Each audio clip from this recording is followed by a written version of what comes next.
This Sunday, political realignment. Democrats take back the House. Taking our voice to Washington. Republicans hold the Senate. Tonight is a victory for the people of Texas. And President Trump gloats about Republicans who shunned his support and lost. Mia Love gave me no love.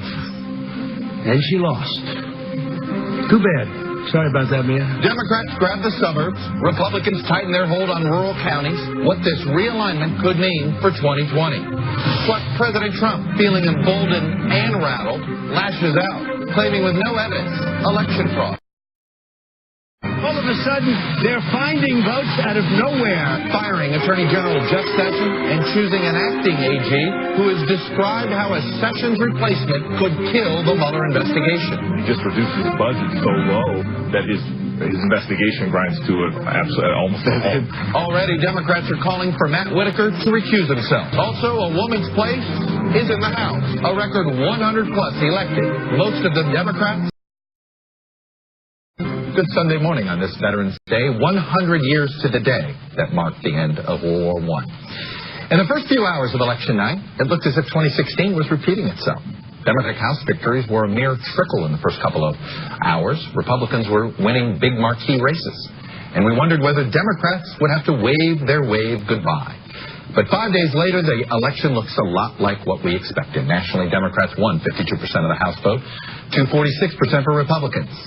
And that 46% exactly matches President Trump's popular vote total in 2016. And by the way, the president's job approval rating in our final NBC News Wall Street Journal poll on Sunday, 46%, which is likely to be, it looks like, the number in the exit poll itself. Kudos to our pollsters. As of this hour, NBC News projects that Democrats will win 231 seats in the House, plus or minus 5. That means Democrats should end up netting somewhere between 35 and 40 seats when all the votes are counted. We have about 10 or 11 races still uncalled. In the Senate, Republicans so far have netted 2 seats, but Arizona and Florida are too close to call, with Florida headed for a recount. And, of course, there's that Mississippi runoff later this month. President Trump reacted with a combination of concern and confidence. Concern that House Democrats can now block his agenda and use their newfound subpoena power to investigate Russian election interference and perhaps look to see if he's profiting off the presidency.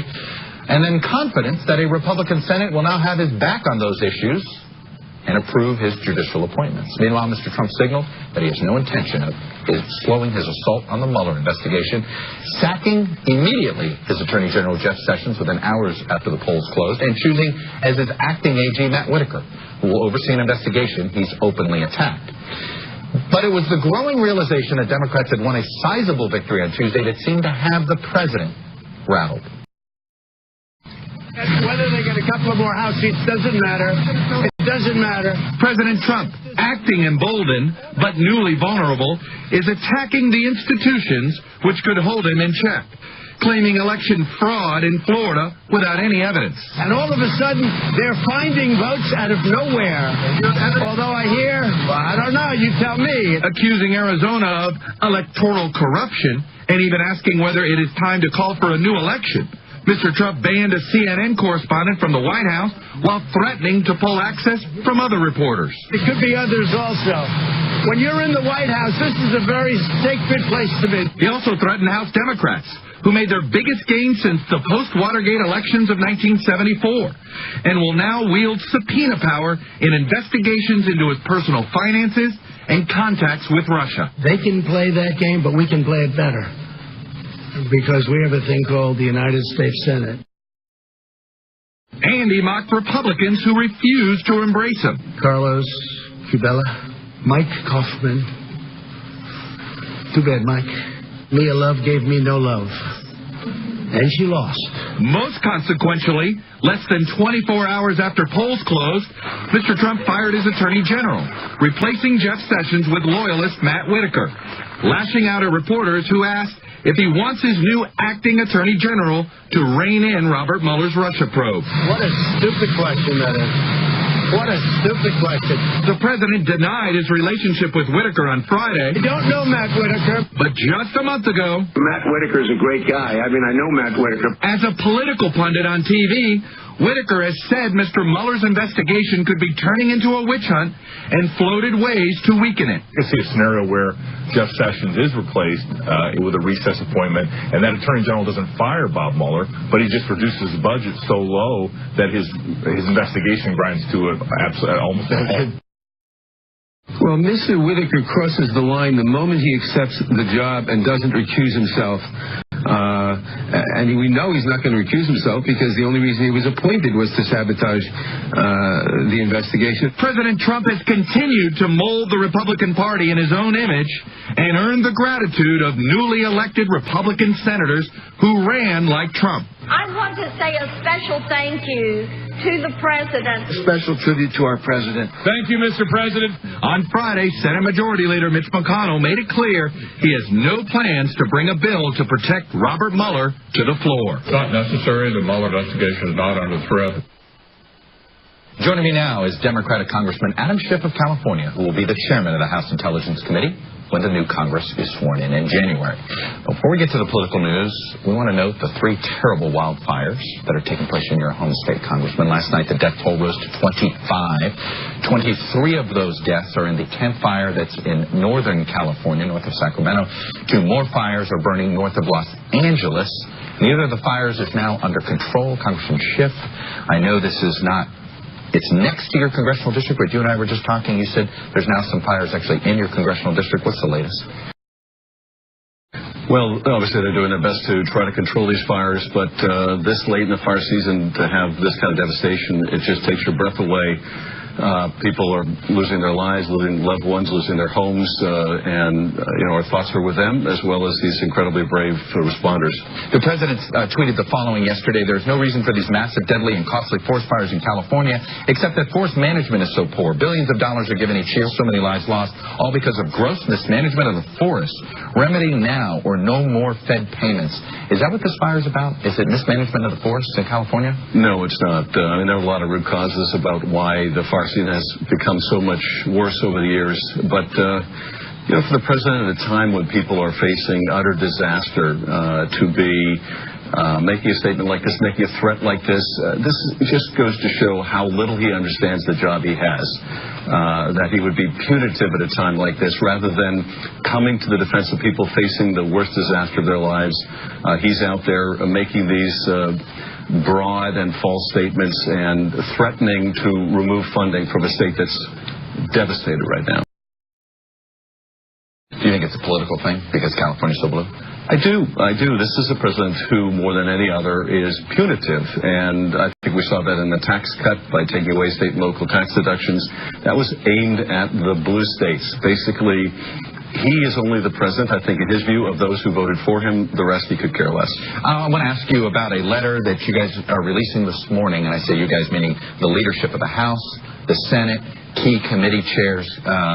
You're a signer of this letter, asking the Justice Department's Ethics Office to carefully review the current acting Attorney General Matt Whitaker's statements and comments, and essentially trying to see if they are advising him to recuse, and if so, are they going to inform Congress of that? What more can you tell me about this letter? Well, it's signed by all of our leadership, House and Senate, myself included, to demand that we find out, did they give an ethics opinion? Has one been sought on recusal? It seems to me the facts for recusal are very strong here. This is someone who's made repeated and prejudicial comments against the investigation, someone who has made false statements about it, claiming that the Russians really had no impact on our election. It's someone who has a relationship with one of the important witnesses in the investigation. With a split decision in the midterm election for control of the House and Senate, and after igniting controversy, after controversy at home, President Trump is honoring the 100th anniversary of the end of World War I. But at a somber gathering today in Paris, the chill among his fellow world leaders seemed to match the weather, with a notable exception. Chaos in the Sunshine State. Plus, as momentum grows for new acting Attorney General Matthew Whitaker to recuse himself from overseeing the Mueller probe, we'll talk with South Carolina's Lindsey Graham. The French president seemed to be saying the liberal world order is being undermined by forces nationalist forces that seem to be represented to many by President Trump. Do you agree with him?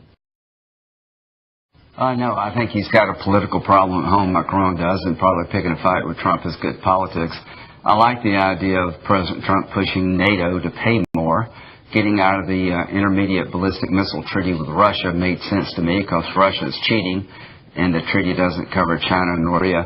I think the main friction is getting out of the Iran deal, which I thought was bad for America and really bad for the world. So Republican presidents always have a hard time in Europe. I'm not really worried about this at all. Well, Senator, let's move to what's happening here at home. You're seeing some of the worst fires in California history raging there, nearly a dozen dead. Yet the president is taking an aggressive, combative stance here, even threatening to cut off funding. What's achieved by doing things like this? Well, number one, my heart goes out to the people who lost their homes. I think there have been about 25 people killed. These are historically large wildfires in California. But we do have a forest management problem all over the country we need to address. But, you know, California will receive the money they need. But going forward, we need to look at some of the underlying causes of these fires. And it's just not California. We need to look at better forest management in terms of federal lands all over the country. So you agree with the sentiment, but perhaps not the tone is what I hear you saying there. This has been a debate for a while about underbrush clearing in federally owned lands, but now it's not time to talk about cutting off money. With all due respect, we're going to help our friends in California. They need help. I want to ask you, since you sit and are an important voice on the Judiciary Committee, about what's happening now with the search for the new Attorney General now that Jeff Sessions has been forced out. You've said you're going to meet with the acting Attorney General this week. Right. Are you going to ask him to recuse himself? And is Matthew Whitaker's appointment to this role constitutional?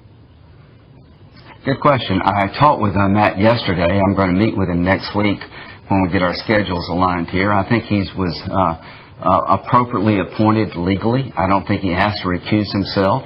I am confident the Mueller investigation will be allowed to come to a good, solid conclusion, that there will be no political influence put on Mr. Mueller by Mr. Whitaker to do anything other than Mr. Mueller's job. I'm confident Mr. Mueller will be allowed to do his job without interference. I ask you that question because, as you know, there have been a number of public statements made by Whitaker, including saying there's no criminal obstruction of justice charge to be had against President Trump. That seems prejudicial to many. He's referred to special counsel as the Mueller lynch mob.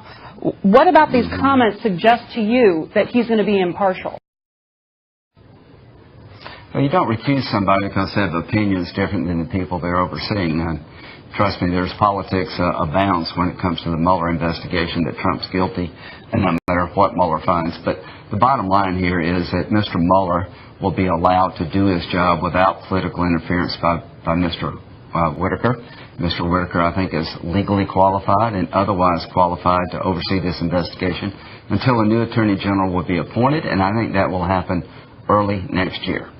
Early next year? What's your first question for that nominee? Depends on what the lay of the land is. If Mueller is still not finished with his investigation, are you going to allow him to do his job? But a lot of questions about how the Department of Justice works. The president issued an order this week and says he's going to issue another executive order having to do with immigration. Does he have the authority to bypass Congress in doing these things?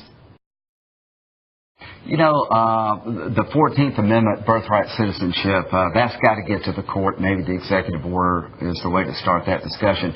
But when it comes to changing asylum laws, saying that somebody here illegally cannot apply for asylum, I don't know if you can do that by executive order, but I support that policy. Right now, people are marching on our border.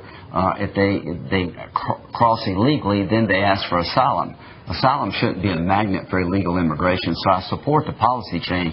I'm not so sure you can do it by executive order, but we'll see. Well, the ACLU suggests that that's actually contravening Congress and established law. I might want to get another opinion than the ACLU, but the point is that I do believe asylum laws are being abused. They've become magnets for illegal immigration. People cross the border illegally, then apply for asylum. That's not the way asylum is set up to work. I support the policy change. Congress probably should do it, but I'm open-minded to the executive order. I just don't know the answer, really. You've been speaking a fair amount about what's going on in Florida and the recount there. The Florida Department of Elections has presented no evidence whatsoever of criminal activity there. The president has been sort of fanning the flames, some would say, of conspiracy here, saying Democrats are trying to steal it. Don't you think in some ways that this undermines election integrity when you're actually trying to uphold it? I think what undermines election integrity is Broward County can't get their act together over multiple elections. If the Florida law enforcement officials see no fraud, I'll accept that. But they are in violation of the law, Broward County. They're supposed to report results within 3 minutes of the polls closing. They've counted almost 1,000 votes days after the polls closed. So the problem is not with President Trump's rhetoric. The problem is with the incompetence and the mischief in Broward County. We don't agonize, we organize. Democrats take back the House. There is never any fight that is too big for us to pick. Promise to take on Trump. Mr. President, ready or not, here we come. The president counts gains in the Senate. I thought it was a very close to complete victory. Takes aim at the House. Being in the majority, I'm just going to blame them. You understand? I'm going to blame them. The stage now set for showdowns in Washington. Democrats vow to check Trump. The president warns that means war. Will either side prevail? Can they work together on anything? What will that mean for you? Matt Whitaker is a very smart man, very respected at the top of the line. I think he'll do a very good job. Trump's choice to fill in for fired Attorney General Jeff Sessions already under fire. I think he has a clear conflict of interest. There's also the question of whether or not the appointment of Mr. Whitaker is legal. You saw Gerald Nadler say he doesn't think it is. Your own husband raised this question in an op-ed in the New York Times. I want to read that for everyone. He said that Mr. Trump's installation of Matthew Whitaker as acting Attorney General of the United States after forcing the resignation of Jeff Sessions is unconstitutional. It's illegal, and it means that anything Mr. Whitaker does or tries to do in that position is invalid. And at the same press conference on Friday, the president was asked about it. You mean Mr. Kellyanne Conway? He's just trying to get publicity for himself. Why don't you do this? Why don't you ask Kellyanne that question, all right? So here we are. Here we are. So a few things. People disagree. Spouses disagree every day. I'm sure you can appreciate. So you don't agree with your husband's argument? No, I don't. But it's also not relevant. In other words, people disagree on the Constitution. That's why we have a U.S. Circuit Court system. And indeed, the United States Supreme Court, they are there to interpret the law, and they disagree about the Constitution regularly. When the president, but I think there's something also instructive here. The president's lawyers apparently have told him that it's constitutional. There's a statute from 1998, obviously, the vacancies statute. There is a DOJ opinion from 2003. And there's also, I think, as they said, Supreme Court precedent. But more to this point, the journalist asking the President of the United States the question referred to him as Kellyanne's husband. And he is referred to Kellyanne Conway's husband or Kellyanne's husband far more often than he's referred to even by his first name. So the president makes that Mr. Kellyanne Conway. Which is, I'm sure the feminists are very proud of me, George, that I'm an independent thinker who has a strong, powerful position in the United States government, counselor to the president. I offer my advice and opinion to the president in private. I don't need to put on the op-ed pages of any. And by the way, none of this will be litigated in newspapers or on TV. Isn't that hard for you? Listen, you say your spouses disagree all the time. That's exactly right. My wife is a comedian. We basically stay in our own lanes. I stay out of comedy. She stays out of politics. Isn't it hard for you to have your husband writing an op-ed like that, disagreeing with the president? I will tell you this. It is with the president. When the president says, Mr. Kellyanne Conway, and asks Kellyanne, the president's never worried how it affects him. He's always worried about how it affects me. And I really appreciate that from my boss, from the president. He is really great to the women who work for him. And he also was pointing out that my husband's name is me. I'll keep the rest of the question private. I don't think it's nice, and I think people questioning publicly aspects of our marriage and the rest of our life is very inappropriate because I stay out of other people's lives. But on this one, I think what people write is rational people, reasonable people disagree about the Constitution every single day. And I choose, because I'm in a position to do so, to give my advice and opinion to the president privately.